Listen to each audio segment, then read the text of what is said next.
Info Channel. Subscribe now. Yes bana, inakuaje mtazamaji wa Ganga Info Channel popote pale ambapo unatufuatilia kupitia mitandao ya kijamii. Niseme tu asante kwa kuendelea kuwa mwanafamilia. Ni siku nyingine tunakutana kupitia jopo hapa kudiskasi yale ambayo yanaendelea kuzungumzwa kupitia mitandao ya kijamii, na mimi hapa naitwa Jackson Jambele. Siko peke yangu hapa, nipo na Dachi msafi, au sio bana? Lakini pia tupo na bidada mwingine hapa, Salma. Voice up Salma. Yes bana, tupo hapa jopo kwa ajili ya kuhakikisha kwamba tunakupitisha kuhusiana na zile taarifa mbalimbali ambazo zinaendelea kuzungumzwa kupitia mitandao ya kijamii.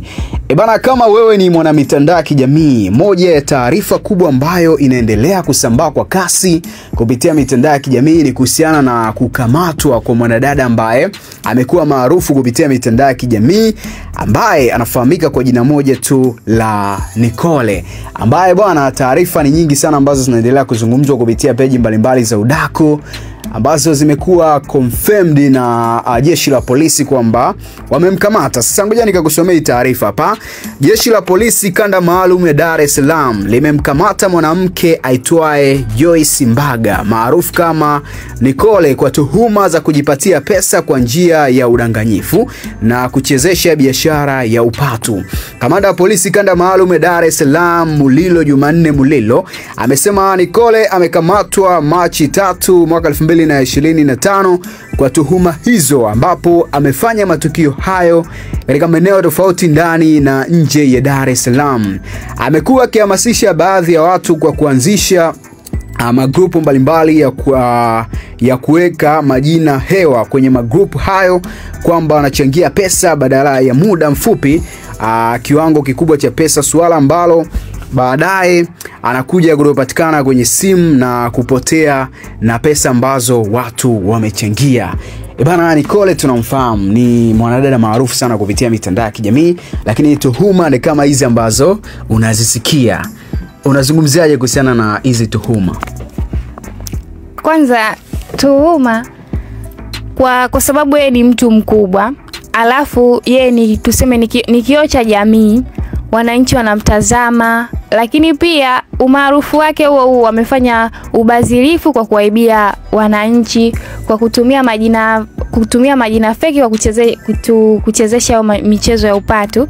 Lakini kwanza haimjengei taswira nzuri kwa watu wanaomzunguka, kwa sababu yeye ni mtu mkubwa, lakini vitu anavyovifanya haviendani na jinsi alivyo.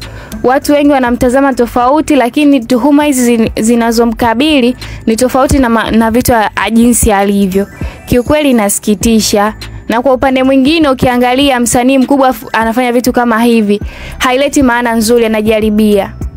Okay, kwa jinsi ambavyo tuhuma zinazomkabili Nicole, unaona kwa baadhi ya celebrity ndio kitu ambacho anakifanya, kwa sababu ukipita kupitia peji mbalimbali za mastaa, nilikutana na post ya Auntie Ezekiel akiwa anaendesha michezo mtandaoni.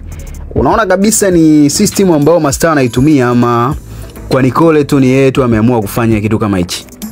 Na ukiwa unataka kuanzisha kitu, bora uwe mwaminifu, kwa sababu watu wanaweka pesa zao, wanajua siku fulani itapata pesa yangu, nitafanyia kitu fulani. Kwamba wapo watu wengi wanachezesha michezo mtandaoni, lakini mtu anakuamini, anajua kwa sababu muaminifu, ukichukua pesa yake upo wakati ataipata.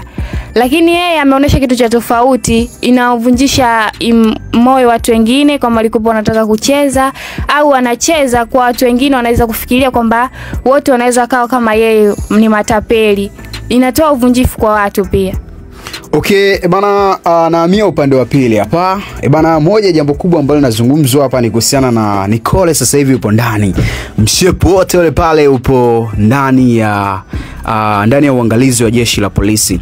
Sababu kubwa ni utapeli mtandaoni. Katika hii moment ya utapeli mitandaoni, nani alaumiwe? Ambaye anatoa pesa kwa mtu ambaye amfahamu, ama kwa Nicole ambaye anachezesha hizi michezo?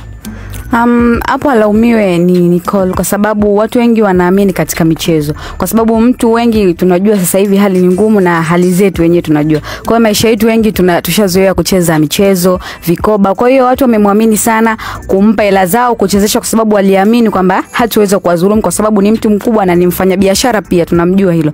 Kwa hiyo amepoteza pia uaminifu wake katika kufanya jambo hili. Watu wengi hawawezi tena kumwamini. Binafsi yangu, hata mimi pia kama ningetaka kwenda kununua bidhaa katika duka lake, hapana, yani siwezi kwenda tena, kwa sababu naona ni mwizi, yani kwamba anaweza kunitapeli pia. Kwa hiyo katika swala hili ondoa imani ya watu wengi. Kwa sasa watu wengi hawataweza tena kuamini watu master katika hii masuala ya michezo. Wengi sana hawataweza kuamini kwa sasa.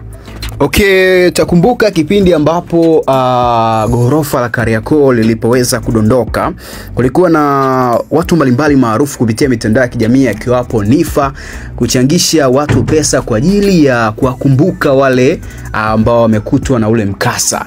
Jambo ambalo Waziri Mkuu wa nchi ya Tanzania Kassim Majaliwa alikuja kulitolea ufafanuzi na kumtaka Nifa ripoti kupitia kituo cha polisi kwa jambo ambalo ameweza kulifanya. Ni kwa nini Watanzania hataki kujifunza kuhusiana na matukio? Kwa sababu tumeona kuna matukio mbalimbali ya upigwaji wa watu kupitia mitandao ya kijamii, lakini bado watu wanaendelea kuwa na imani na watu ambao hawafahamu. For instance, yani mtu hajawahi kukutana na Nicole lakini anamtumia pesa. Kwa sababu wasanii wengi tumeweka kama kioo cha jamii. Kwa hiyo hatukutegemea kwamba Nicole angekuwa ni tapeli.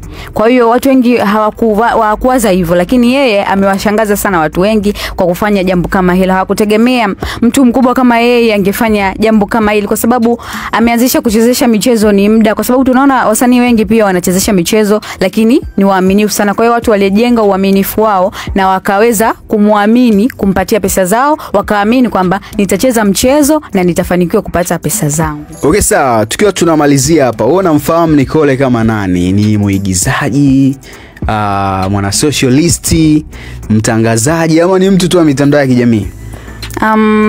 Nicole ni mfanyabiashara pia, tunaona na duka la hizi nywele hizi mawigi. Pia ni mtu wa mitandaoni sana. Kwa mimi namfahamu kama hivyo yani. Mapicha yake vipi ya mtandaoni hakotishi? Ala, kwa sababu kuna mapicha fulani hivi ambayo ambao anatakiwa kutazama ni kuanzia miaka 18 na kuendelea. Kwa mimi kwa sasa hivi dunia ni utandawazi sana. Kwa hiyo vitu vingine tunaviona tunachukulia tu kawaida. Japo kuna vitu vingine anafanya kama sisi watoto wa kike tunajiuliza, hivi kweli mtoto wake akiona anajisikiaje? Kwa hiyo kwa mimi naona kuna vingine anafanya yuko sawa, kuna vingine anafanya sio sawa. Japo kuna muda anautumia mtandao vizuri katika kupublish bidhaa zake, japo ndio hivyo kama hivi ametumia pia mtandao vibaya katika kuwatapeli watu. Yes bana, leo kupitia Jopo tulikuwa tunazungumzia kuhusiana na taarifa za kukamatwa kwa mrembo Nicole, ambaye sasa hivi tunafahamu kuhusiana na ile taarifa ambayo imetolewa na kamanda wa kanda maalum kupitia jiji la Dar es Salaam Jumanne Mulilo, ambalo ametoa ufafanuzi kuhusiana na kukamatwa kwa Nicole. Ni moja taarifa ambayo imekuwa kubwa sana kupitia mitandao ya kijamii, ukienda mbali zaidi kutokana na lifestyle ambayo Nicole amekuwa akiendesha kupitia mitandao ya kijamii. Ni mdada fulani hivi wa mataa, kwa sababu ni mdada ambaye anajikubali, sajari nyingi, body lake fulani hivi la kutengeneza. So unapokuja swala kwamba ametapeli pesa, inakuwa ni kizungumkuti, kwa sababu wengi wanaamini kwamba Nicole ni mtu ambaye ana maisha yake, ana maisha mazuri, ana biashara ambazo anaendesha. So isingeweza kutokea akawa na tamaa kutapeli hizo milioni moja za watu tofauti ambao wameweza kumtumia. So hii ni moja jambo ambalo linaendelea kutekova kupitia mitandao ya kijamii. Peji mbalimbali za Udaku wamekuwa kiripoti kuhusiana na taarifa hii hapa. Ebami netu Jackson Jambele Bizman na kwa safi kabisa. Na hii hapa ni Toganga na Channel. Endelea kufuatilia kwa madini mbalimbali ambayo tutakuwa tunakusogezea hapa kupitia mitandao ya kijamii. Ganganas Info Channel. Subscribe now.